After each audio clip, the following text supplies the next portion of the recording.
Welcome back to the Velo podcast.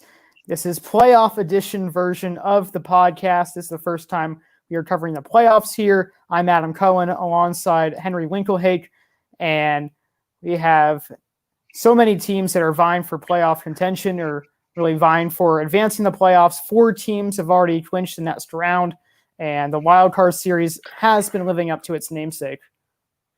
You took the words right out of my mouth there, Adam. I was going to say it has definitely been every bit as crazy as we expected. I really am loving this best of 3 series. I think sometimes when we started off in the NLDS, ALDS, sometimes the 5 games kind of dragged on, especially when a team busts out the gate and wins the first 2 and you're like, all right, yeah, the series should probably be over right now. I don't want to see like the next team get a meaningless win and then it's just 3-1 and it took longer. So I like this so far. It's been great. I hope that my team doesn't fall victim to the wild card, but that is another wild thing that's postponed until tomorrow. So more anxiety. The Cubs were originally set to play the Marlins today at 2 p.m. Instead, they'll play tomorrow. It'll be Sixto Sanchez versus Yu Darvish, which should be a close matchup and a must-win game, of course, for your Cubbies. So how are you feeling about them, Henry? You nervous? I am definitely nervous. I knew game 1 was huge, and I have confidence in Yu Darvish. So I don't want that to translate into a lack of faith in you and the rest of the guys. I think we are the better team, but Miami was the better team yesterday. They took care of business. Alcantara was great, and they kind of shut us down, and that's been the story for the Cubs offense. So that is kind of nerve-wracking that I know how cold we have been. But I still have faith that Yu Darvish is going to take care of business tomorrow, and then John Lester on Saturday. Well, those two are certainly a great combo. Even though Lester wasn't the pitcher he once was, still not a bad Game 3 starter. And the Marlins obviously throwing out their best and possible NL Rookie of the Year candidate, Sixto Sanchez, tomorrow, as previously mentioned. So if you guys can get by Sanchez, that can really help you guys out with Game 3 and perhaps win the series. I'm hoping so, but just got to take it one game at a time. And it's hard for me to get fully invested in some of the other series. Like I want to call out the teams that are getting swept, but it's too early because I know that still could happen to us. So I got to hedge my bets for now and not be too mean to the Reds fans, I know. But definitely some great baseball to talk about. It's been wild, Adam, and your Yankees a big part of that, coming out and sweeping the Indians 2-0. I know you've got to be on cloud 9 right now. Am I correct there? You were certainly correct, and it's actually I got a little bit of a funny story. So yesterday, I got out of class at around 11:15. I knew I wanted to watch the Bauer-Fried matchup between the Reds and the Braves. Watched that entire marathon, did some math homework while I was doing that. By the time the Yankee game came around and the rain delay, I was too tired to finish it. So I had to watch the condensed game version this morning. I really wish I had stayed up for it. But nonetheless, I'm happy that they came through and won. I was really scared of the Indians just because they had Bieber, then Carrasco afterwards, and Yankees hit them both very hard. Yeah, and I'm not surprised necessarily that the Yankees won the series, but just kind of the way it all panned out was wild to me that they light up Bieber like that. I guess I shouldn't say light up, but I mean, he gave up 4 or 5 runs, which is kind of like lighting up by Bieber standards. He was clearly the Cy Young this year, best pitcher in the American League. But I mean, Garrett Cole was phenomenal, so that wasn't a surprise. But certainly falling behind 4-0 last night and then coming back and winning, I don't think anybody was expecting that. So that that definitely was wild the way it panned out. But the Yankees were the super team that everybody was picking for the World Series at the beginning of the year. So I guess maybe not surprising in the end that they moved on. It's funny because everyone was saying that don't let the Yankees get hot in October. And what do they do to get hot in October? And their offense is firing in all cylinders. And that was a huge problem for them all season long because Judge and Stanton were in the lineup again. And additionally, they were run by Frazier, LeMahieu, and Voit. And that was it. That was pretty much all the offense because Urshela was injured. But then Urshela does some damage, hits a grand slam against his former team, of course, which is pretty much putting salt in their wounds, of course. Absolutely. Yeah, and then beating Bieber, as you mentioned, that's a tough feat. Bieber is the American League Triple Crown winner for pitchers, and that's the first time that happened in the AL since Johan Santana in 2006. And I do want to make a quick correction. Bieber allowed 7 earned runs, not 4 or 5. Dang, that was worse than I thought. He did get lit up. Yeah, he got lit up like a Christmas tree. It was Christmas came early for the Yankees. Damn, certainly. Oh, sorry, I just cursed on the show. Didn't know we did that. Darn, I should say, but that's just the raw reaction to a guy like Shane Bieber giving up that many runs, even to a great lineup to the Yankees. Adam, like you mentioned, getting those big sluggers back at the right time for New York, and I think that's going to pay off. Speaking of paying off and looking forward for the Yankees, who are they advancing on to play? Do they have an opponent yet, Adam, or is that still to be determined? Yeah, they're facing off against the Rays on Monday. So, that's a spicy little matchup. Yeah, you know what? This is what I'm predicting. If they can beat the Rays somehow, I think they're going to the World Series because obviously the Rays are the number 1 seed in the American League, and they're the team to beat. So if they can best the Rays, that means they're going to play the Astros or A's or White Sox. And honestly, I think in a best-of-7 series, Yankees can beat any of those teams, but the Rays are really the team to worry about. Absolutely. If you can knock the Rays out now, I agree with you. I think that path definitely opens up to probably meeting the Dodgers in the World Series if I had to hold true on my prediction.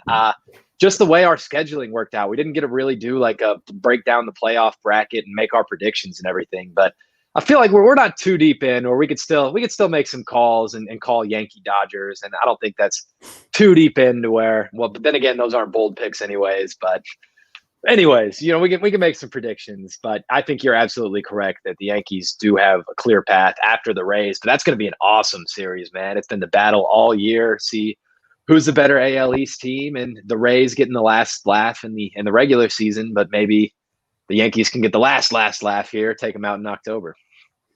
And especially with how the Rays performed against the Blue Jays, because the Blue Jays actually did pretty decently well against the Rays during the season series.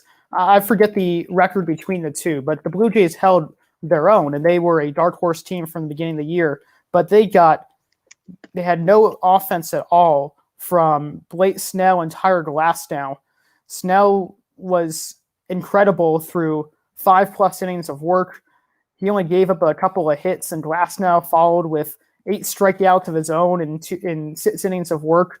So those two are really co-aces, and Snell and Glasnow and Morden haven't lived up to the highest of expectations this year, but they are getting hot at the right time, and the Yankees really have Cole and everyone else after that. Tanaka got roughed up by the Indians yesterday. Who knows how J.A. Happ will do in the playoffs, even though he's had a bounce-back season.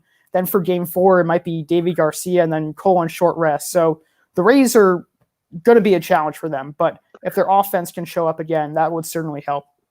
That's what I was going to say. Offense, probably where you would figure New York has the advantage coming into that series.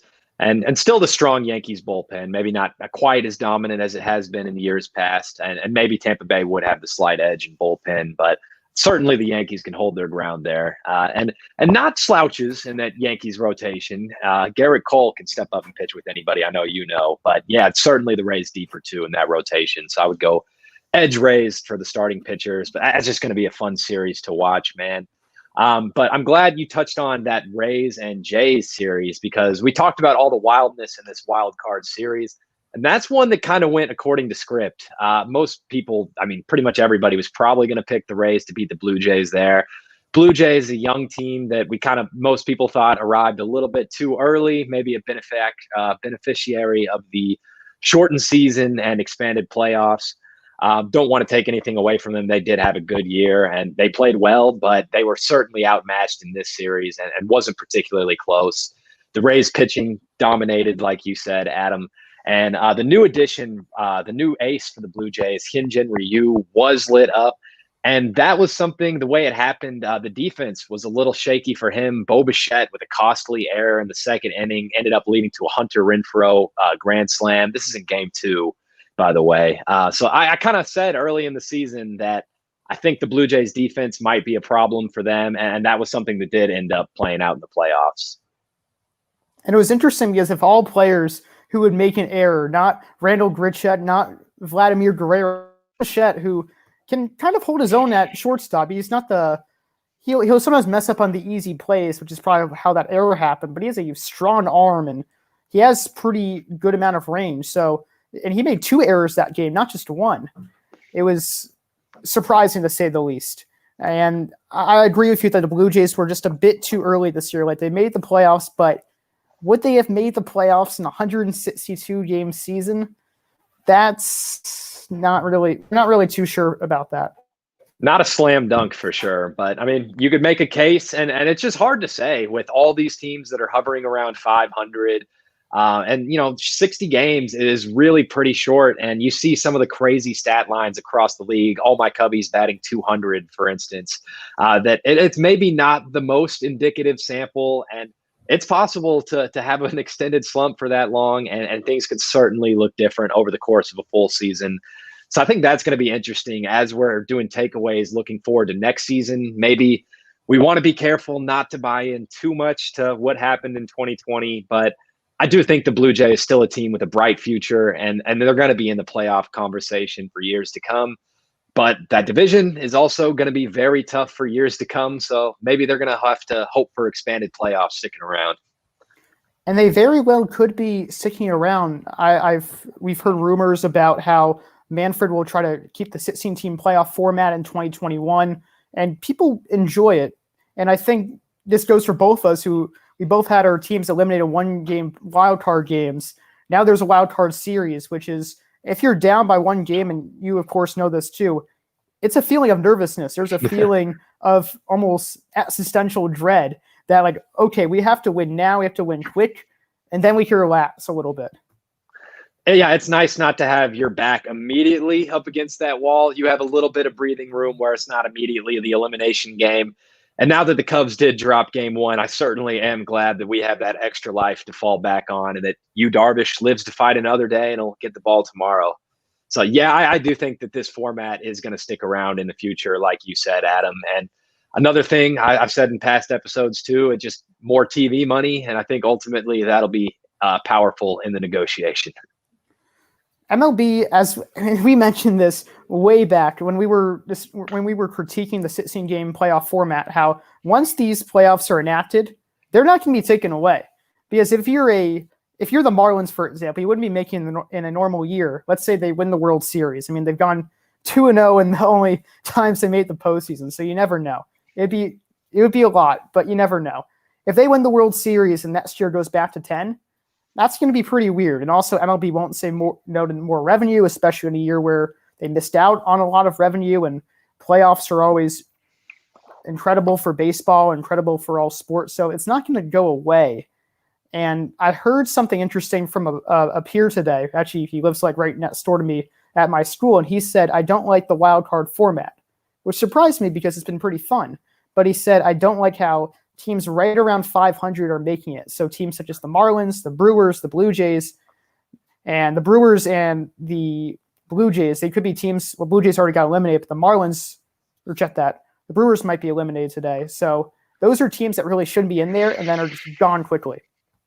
I do get that argument, and I think it's good to think about the negative side of it, and that maybe those teams don't deserve to be in the playoffs. And then I had kind of thought a little bit myself, am I going to be mad if I root for a team that won the division and then the Marlins kind of squeak in with the expanded playoffs and then they knock us out?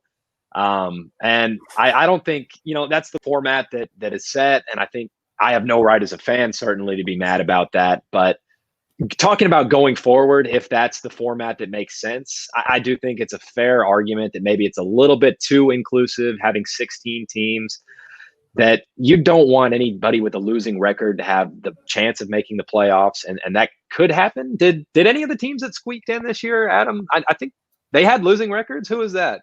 Just the Brewers, and they're actually the first team ever of a losing record to make the playoffs. I think before then it might have been like an 83 or 84 win team, but every other team before this year got in with a winning record. Okay, so that is kind of a dark stain on it, but I mean, if we're gonna pick it apart, then this whole season is weird. It's a 60-game season, so I don't think, I think the ship may have already sailed on calling this like a legitimate, like, normal season. Which isn't to say I'm not going to like honor the World Series champion and I'm going to celebrate like heck if it's my team. But it's just a weird season. I think everybody knows that there's not an asterisk per se, but just when you look back at 2020, it's going to be remembered differently. And just by you saying that, it kind of makes me think of how you can even consider, or some fans consider, some really petty fans will consider 2018 and 2017 be asterisk years as well because of the whole sign stealing scandal. So it is interesting. Like 2020 might be more legitimate than either of those years, even though it still takes a lot to win it all. But we've seen with the Astros, although they did just clinch the American League Division Series or go into that series, they like top through 1 through 9 in their order, their hitters just got a lot worse. And it was almost, it really showed that, okay, like something was up. They were definitely relying on the signs a lot, and this is not a coincidence. That really is a bad look for the Astros when it's so night and day as soon as all of this comes out. And maybe karma is playing a factor there too, and they're getting theirs in that way, but not a good look for Houston. Like you mentioned, Adam, the offensive struggles have been so pronounced and the numbers have looked so different from those years when we know they were cheating. And that, I'm glad you mentioned Houston too, because I wasn't really thinking about them as a team that squeaked in at the end of the playoffs. And then they are a team who upset a very legitimate Minnesota Twins who would have been in the playoffs by any format. So, Twins fans, I would imagine they could certainly make the argument Houston shouldn't have been around anyways. And if there was a team, a villain that you wanted to pick on, it's certainly the Houston Astros coming off this whole scandal. People maybe have a right to be mad about them being in these playoffs. They really do, but at least this year, I guess they did it the right way and they followed the format. And the one thing that I think we can both say that we really like about the format is that it's best of 3 at the higher seedings home ballpark. So it's a lot more difficult for the home team to lose 2 straight at home. That's true, but it is interesting. Another wrinkle in this, and in the series of wrinkles, this whole weird season, and still no fans at those home ballparks. So it is tough. It's not quite the home field advantage that we've come to know in the playoffs, where that's really is huge. It's bigger than ever, than certainly more a big of a factor than the regular season. But so weird not to see any fans in the stands, and it's going to be weird to see the bubbles moving forward in the next round. But that's baseball in 2020, man. Yeah, and the bubbles are also hilarious. I didn't realize this until when we were making our doc, but guess where the Astros are playing in their bubble? It's Houston then, I guess, probably, right? If it's No, funny. they're playing at Dodger Stadium. Oh. Huh. I thought the bubbles were all in Houston and Arlington. Yeah, but that's for the National League because I guess they don't want them to play like in their home ballpark. Oh. So, yeah, like for example, whoever wins between the Cardinals and Padres and the Dodgers and Brewers will play at Globe Life Park, which is the Rangers ballpark, and the Braves will play either the Cubs at Marlins at the Minute Maid Park. So it's very strange, and I know the Yankees are playing in San Diego against the Rays. So it's incredibly strange and very weird just to see these American League teams flip-flop to NL ballparks and NL teams flip-flop to American League ballparks. So it just makes 2020 even more weird. Yeah, I didn't know it was quite that weird. I thought both the bubbles. I thought there were multiple bubbles, but I thought they were all in Texas somewhere. I didn't realize the AL was playing out in California. But the World Series, it's back in the new ballpark in Arlington, right? I believe so, and I think I had a message on Bleacher Report the other day because I, of course, follow Bleacher Report and get notifications, and they said there could be a 10,000 person limit capacity at the World Series. What are your thoughts on that? That's interesting. I hadn't heard that before, so this is kind of like my first reaction to it. I mean, I guess if you can space people out in a stadium, 10,000, that seems kind of like a lot to me in a baseball stadium. So I don't know. I guess that's roughly like 1/3 capacity to maybe it could be done safely. And if you have people wearing masks, then I think it's a possibility. And I think it's just interesting to imagine fans at the World Series. And I think that would be a fun environment if it could be done safely. What were your impressions on that, Adam? I think we're in this where the U.S. is in COVID now, and it's still a huge problem. Still, a lot of people are dying. Over 200,000 Americans have died from it. Like, obviously, it's terrible. Obviously, the infection rate is still high, but the mortality rate is still pretty low. So I think there's a way to do it. I think there's a way for fans to be there, but I agree with you. 10,000 seems like a lot. As you mentioned, that could be anywhere from 1/3 to 1/5 capacity. And if someone dies from that, or even people contract COVID, that's not going to be great. And I know baseball wants fans, but they haven't had fans all year long. So maybe they could just wait till next year when possibly a vaccine will be there, or possibly we even know more about the virus.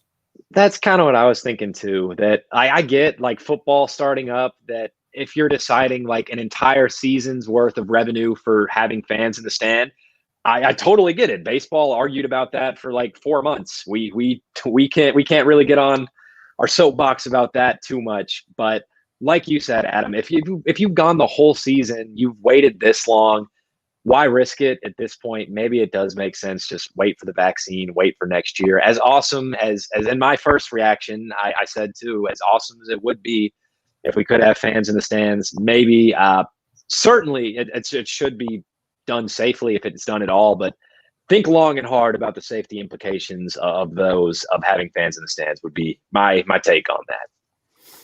Yeah, and I agree. There's a way to do it, but it's just you got to think long and hard about it. You got to make sure, maybe like give people like a survey, or I know that certain airlines right now are doing these rapid 15-minute tests.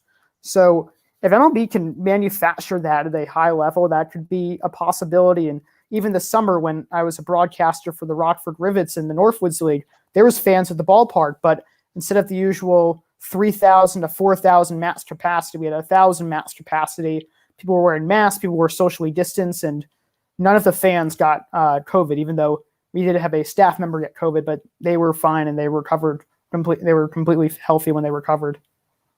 Well, it's great to hear that they made a full recovery, and certainly encouraging to hear as well that there is a way for it to be done safely.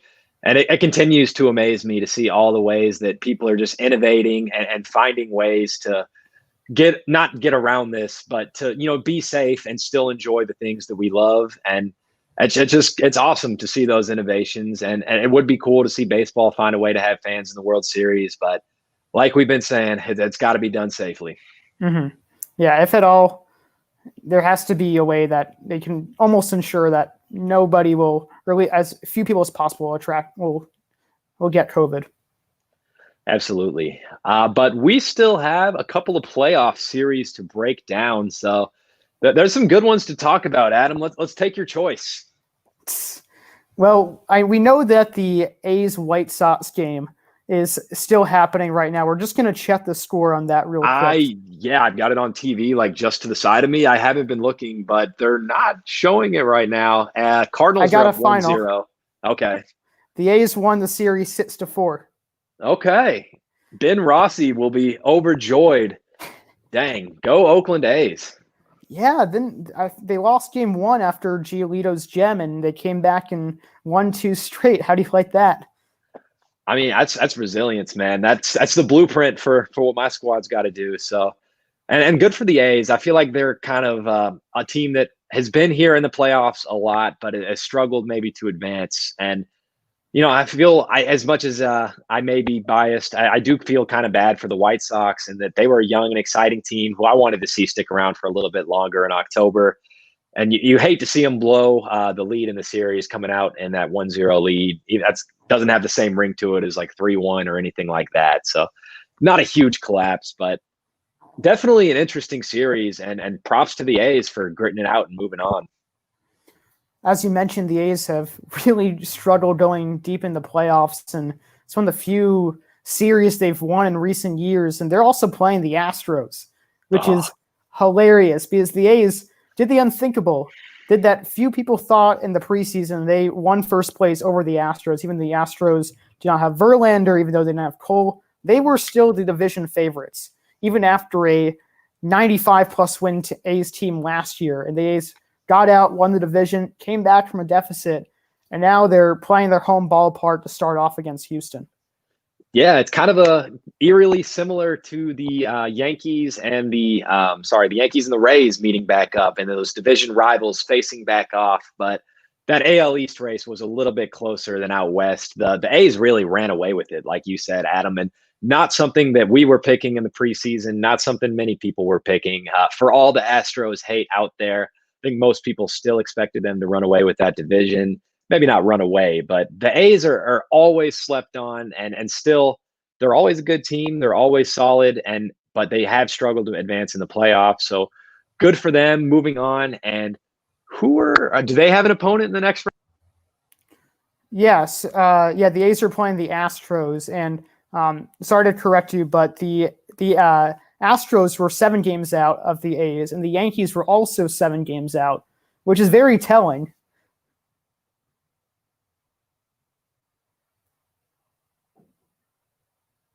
Yeah, like it's wild.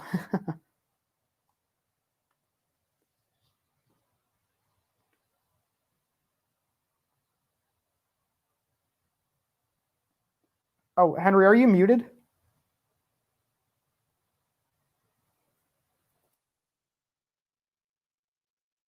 Uh, I can't really hear you right now. I see like the mute bar on your screen.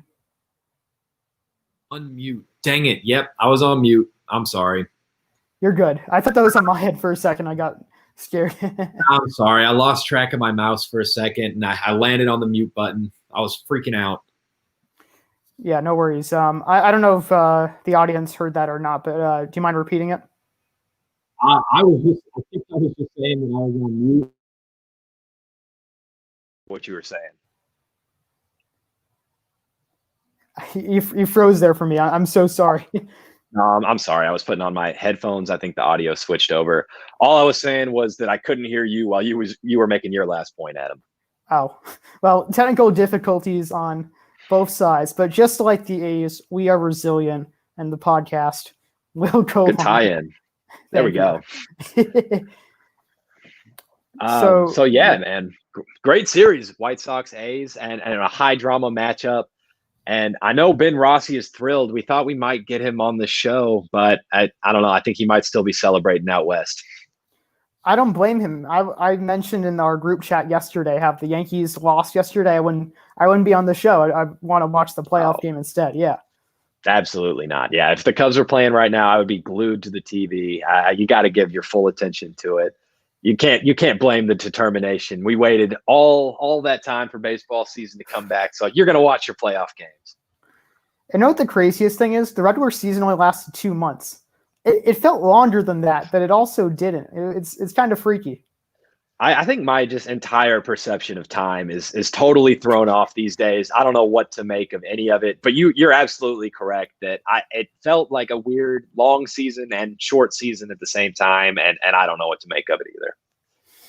Yeah, it's wild, and again, it lives up to the wild card series, and we should also go back to more teams that are vying for playoff spots or vying for deeper playoff runs, and that's the Cardinals Padres game, which is happening right now as well. And the Cardinals surprisingly won yesterday 7-4 over the Padres. And no one really expected the Cardinals to take game 1, or a lot of people thought they were going to be swept. And the Padres also had great starting pitching heading into the series. They did Nelson Lamet and they had Mike Clevenger, but both of them are unavailable. And that could be the end of the Padres run tonight.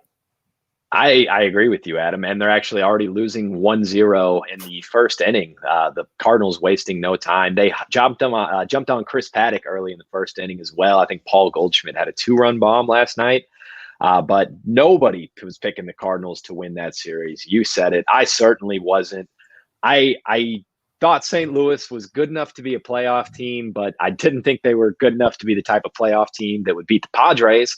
The Padres, I thought, were maybe the second or third best team in the NL and would have been a higher seed if not for the way the playoff seedings worked out, being the second place in the Dodgers NL West division. But I agree with you, Adam. I think the Padres might be toast, and not having Lamet and Clevenger, I think, is a huge reason for that. They went all in for the pitching, and ironically, it's not going to be here when you need it. The only thing that can really save the Padres at this point is that they at least have Davies going for them today, and Davies has been an excellent back to the rotation starter all year long. No idea who they're going to throw out for Game 3. They have to be determined, but their offense is a lot better than the Cardinals. They have players up and down, players with resurgent seasons such as Manny Machado and Will Myers, and new players such as Jake Cronenworth, who just jumped out of nowhere, and players such as Trent Grisham, who established names for themselves, and then, of course, Tatis. So they have one of the better offenses in the National League in all of baseball.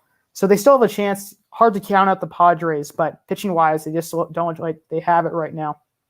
Yeah, I appreciate you reeling me in there too, Adam. That is certainly still a talented Padres team and a team that could come back in this game and in this series. Currently only a 1-run deficit right now. And Manny Machado at the dish with a runner on first base and 1 out. So he could change it with 1 swing of the bat. That's a guy who's had a resurgent season for the Padres. And you are correct. They do have better hitters all throughout the lineup. San Diego does.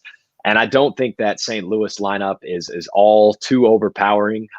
St. Louis just turned a double play on Manny Machado, by the way, to get out of the inning. So given these live updates as they come, I wasn't paying attention to the end of my A's White Sox game over there. I would have been able to give us a final as well.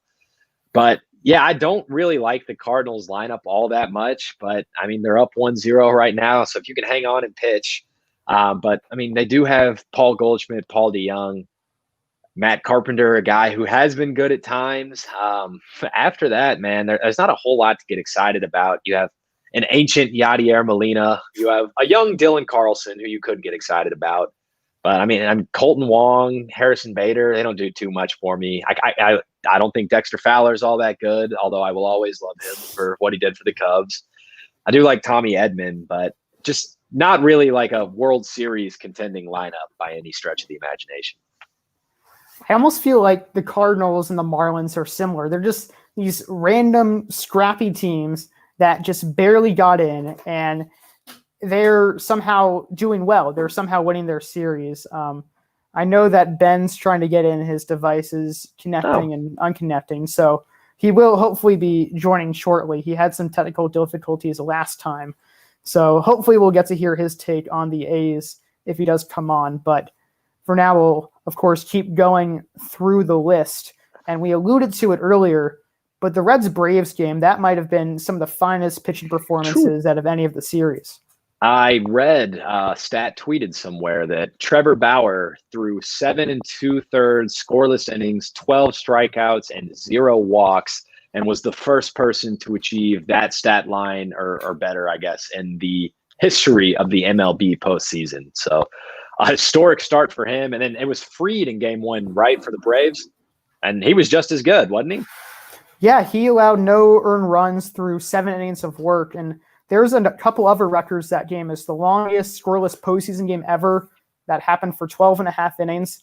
It was also the most strikeouts ever in a postseason game, 37, which broke a record of, I believe, 34 or 35 from the 2018 Game 3 18-inning marathon between the Red Sox and the Dodgers.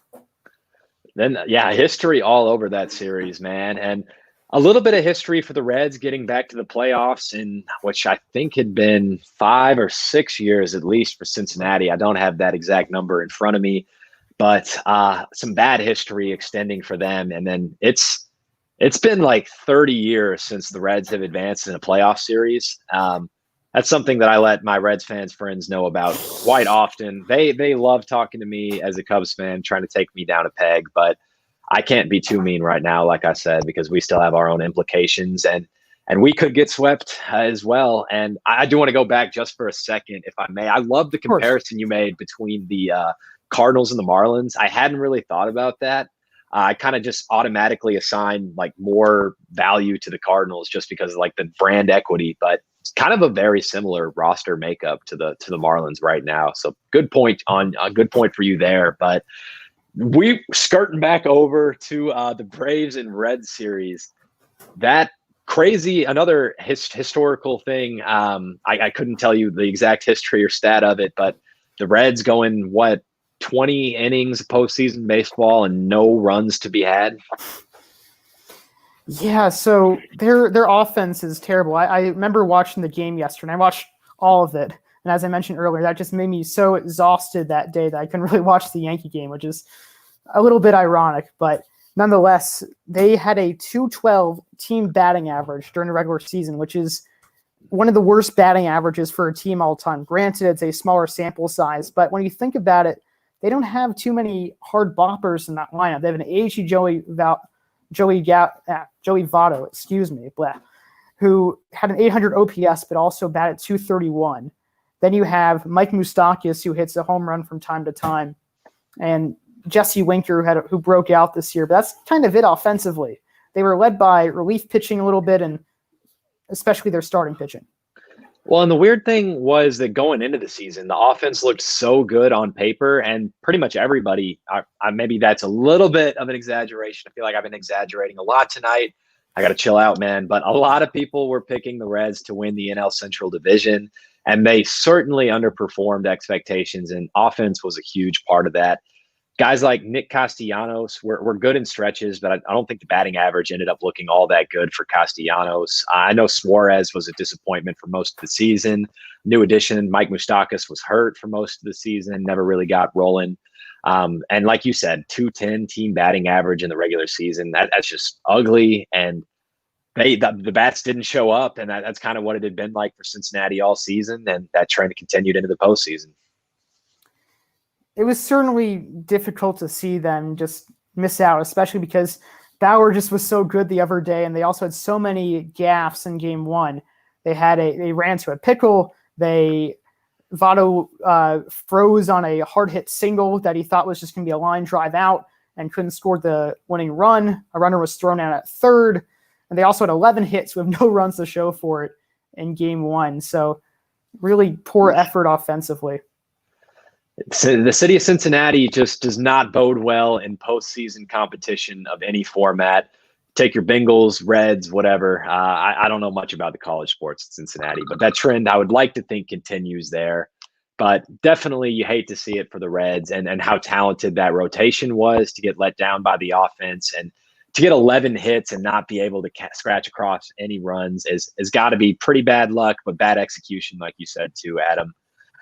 But it's also another painful thing for Cincinnati is you could be losing your best player, and that Trevor Bauer on an expiring contract, notorious for signing those 1-year deals and kind of just going wherever baseball takes him.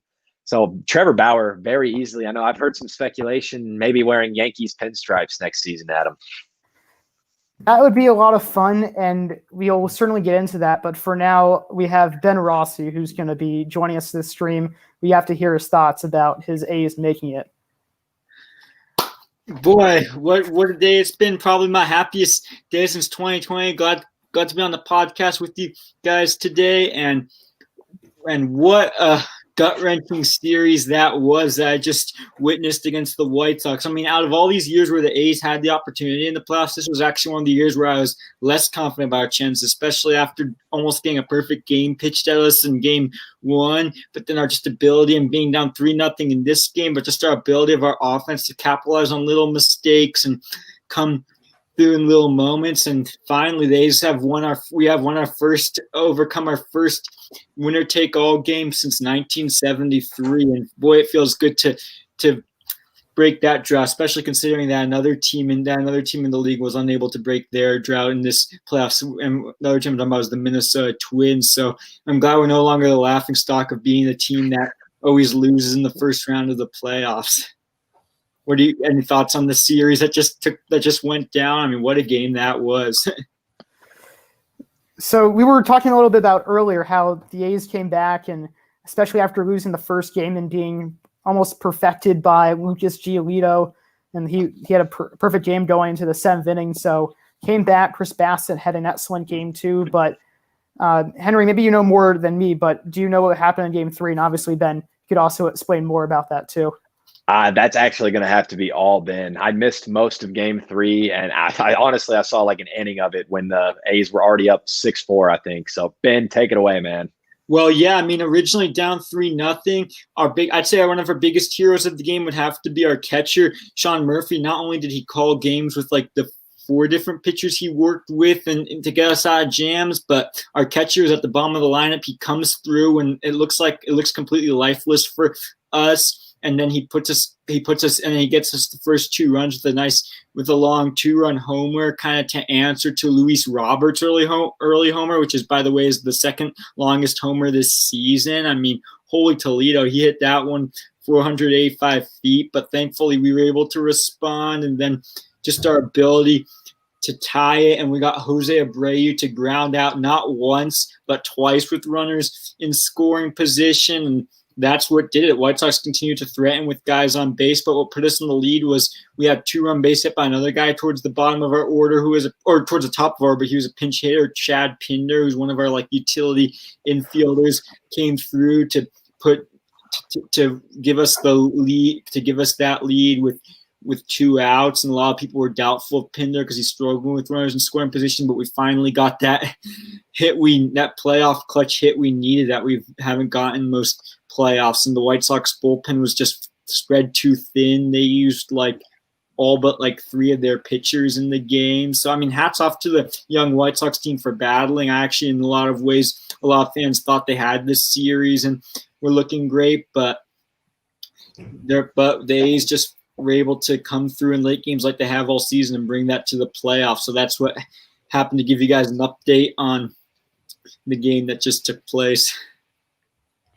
Henry, we were talking about scrappy teams right before Ben came on, about how the Cardinals and Marlins are scrappy teams. I would say especially the A's in Game 3 were scrappy, to say the least, because their starter didn't go past the second inning, but they had a long bullpen day. They came back from a 3-0 deficit. Then you mentioned how Chad Pinder came through in the clutch. They held Jose Abreu down, and they pulled through. And this is huge for the A's, and especially since they're playing the Astros, who finished under 500 this year. So they have a pretty clear shot of making it deep in the playoffs. I love to see it, Ben. Your enthusiasm just clear coming on the show, and it's infectious, man. And I'm just happy for you. I know Adam is as well. And you said it, Adam, showing that resilience, coming back. I didn't realize they were down 3-0 in that game, but I would have been losing my mind, man. Ben, you texted us. You said you were on pins and needles watching this game, but shoo, that would be nerve-wracking, man. But definitely that's that A's character showing through, that they are able to fight back, and maybe some unlikely heroes rising to the occasion when unexpected, when slept on, like the Oakland A's so often are. And Adam, you mentioned it too, the path to the World Series perhaps opening up for Oakland. Ben, you guys got to knock the Astros out for us, man. Come on. Yeah, we will have to see. I mean, I will say though, if we are gonna beat the Astros the way the Astros have shocked teams this year with their pitching, we gotta actually start having a little. I mean, our bats got going late, so I can't complain too much about how that went. But we gotta have our pitching more consistently and everything. I mean, I just think we got to get mornings out of our stars and stop putting us through more torture like this, because I just don't think this Astros order is going to be any easier than this Chicago White Sox order was to pitch to. That's for sure. But if we could play like the Astros, like we did in the regular season, I'm confident we can make a run past them in the ALDS. But like the White Sox, how people were confident about us, I'm not 100% with the Astros, but it should definitely be a good series. I'm expecting a well-played series, if not maybe a dominant series, if the A's play like they have a couple of the games against the Astros this season. We'll have to see there. I think one of the key takeaways to the future Astros-A's series is, can the A's match against the Astros pitching? Because even with everything that's been going on with the Astros this year, they lost Garrett Cole, they had the shame tour, of course, they lost Verlander, all their hitters are sucking it up right now because they don't have signs to be relayed for them. They actually have pretty decent pitching. Like in their series win against the Twins, for example, Framber Velez, who's been excellent all year long, had 5 innings scoreless in relief. They had 3 innings of relief from Javier and the bullpen. So perhaps their bullpen is a secret weapon. Perhaps these expendable players on their roster are their secret weapon too. But I think that's going to be their hit or miss, because their offense might not provide too much. Yeah, that's a fair point too, Adam, that I was kind of quick to give all the unexpected heroes props to the A's, but there are certainly some unexpected heroes there on the Astros as well too. Some guys that have stepped up big, in the absence of Garrett Cole. But The thing for me is that they still kind of feel like a Goliath to me. That I remember, like, I mean, I don't think it was all sign stealing last year when they were so dominant and everybody thought they were just going to like sweep the Nationals in the World Series. And I know like they can still be really good and turn that offense on too. And I know you guys do too. I'm not trying to like say you were taking that stance, but I'm just worried that Astros might flip the switch and that the evil Astros will be back to their old ways. I mean, you never know with the Astros, too, because, I mean, who would have thought they would suddenly build into a World Series team that quick, too? Because I can remember, I mean, obviously I've seen the Astros a lot with us being division rivals. I mean, who would have thought back in 2013 when they were like a historically bad team, losing 100-something games, they were like the laughingstock of the MLB, terrible. Who would have thought in just 4 years later they'd be World Series champs on the top of the mountain? So just seeing how dramatically baseball changes, it's just so, I just think it's like you said, Henry, it's just the Astros can just break through when the odds are stacked against them for one reason or another. Now it's not the odds are stacked against them because they're bad necessarily, but the odds are, but in some ways it's stacked against them just because the whole baseball world's rooting against them and they don't look like the team they did last year exactly. Yeah, so the Astros, of course, can still turn it on. And that's really the beauty of the postseason, because all that matters in the postseason is who's hot and who's not. And that's especially prevalent in a 3-game series. But it'll be further tested in a Senate series, in a 5-game series in the DS, and then a 7-game series in the championship series in the World Series. And before we log off, in a very fun show, our first playoff show, and we had Ben with all his enthusiasm and me and Henry just analyzing the teams just one by one. We have one last matchup that we have to analyze before we go, and that is the Brewers and Dodgers. And Henry, what are your thoughts with the Dodgers already up in the series 1-0? No surprise there. For what we were talking about with the wild card series, there have been some that have gone according to script, and Dodgers coming out according to script there too. But forgive my ignorance, gentlemen. Was it Walker Buehler last night for the Dodgers? Okay, so yeah, Walker Buehler there, going according to script too, and that going and dominating again in the postseason like he's done so often. I knew whoever the Dodgers pitcher did dominate. I wasn't quite certain that was Walker Buehler, but thank you for confirming that for me. I would expect LA to probably finish off that series tonight, But I will say that Milwaukee's bullpen was very sharp yesterday. That is a positive thing about the Brewers, as it's been all season. But I think the Dodgers will ultimately win that series.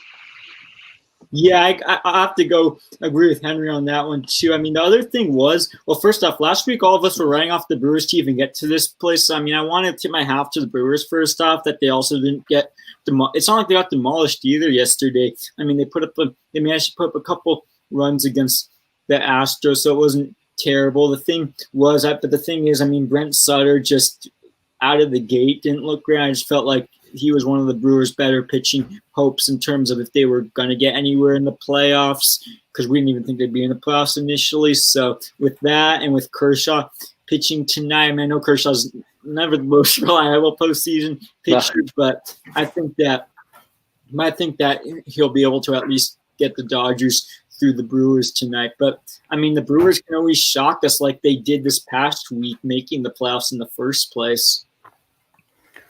Well, they were a very good team last year in large part because Yelich had an MVP campaign and Keston Hiura was at one as well. That's pretty much their bread and butter offensively. So if those two can get hot, that would certainly help. And pitching-wise, they have lost a lot before the playoffs. They lost relief ace Devin Williams, who broke onto the scene. He's a Rookie of the Year candidate. He's gone. Corbin Burns, he's gone. Brett Anderson, he's gone. So they have to rely on Brandon Woodruff, who's good, but who's game 3 tomorrow for them? That's going to be difficult. And just the Dodgers are an overpowering team. Sure, maybe the Brewers bullpen can hold them down. They didn't use their A relievers such as Josh Hader or Corey Knebel, but the Dodgers are just offensively 1 through 9, a more complete team. They have a lot more depth. They can go into games deeper. So it seems very unlikely that the Brewers will win the series or even win tonight. I completely agree with you. I think it's pretty much just the Christian Yelich show in Milwaukee, and he is capable of coming out and winning games by himself, especially if Brandon Woodruff can give you a great start and hold the Dodgers to a low score. So I could see maybe a Kershaw playoff hiccup like you alluded to, Ben. I hate that keeps happening, and I would love if just for once Clayton Kershaw could come out and just have a great postseason and be like World Series MVP, but I hesitate saying that because that would mean the Dodgers win the World Series, so maybe I don't quite wish that, but I would like Kershaw to pitch well is the bottom line. And like I said, I don't think that Milwaukee – I don't even think they'll win Game 2, so I think all Dodgers in that series. Well, that just about wraps up our Exit Velo podcast. Thank you for tuning in. Thank you, Ben, for coming on short notice right after the A's clinched an ALDS berth. It was great having you on. It was great having you on as well, Henry. And until next time, this is the Exit Velo podcast.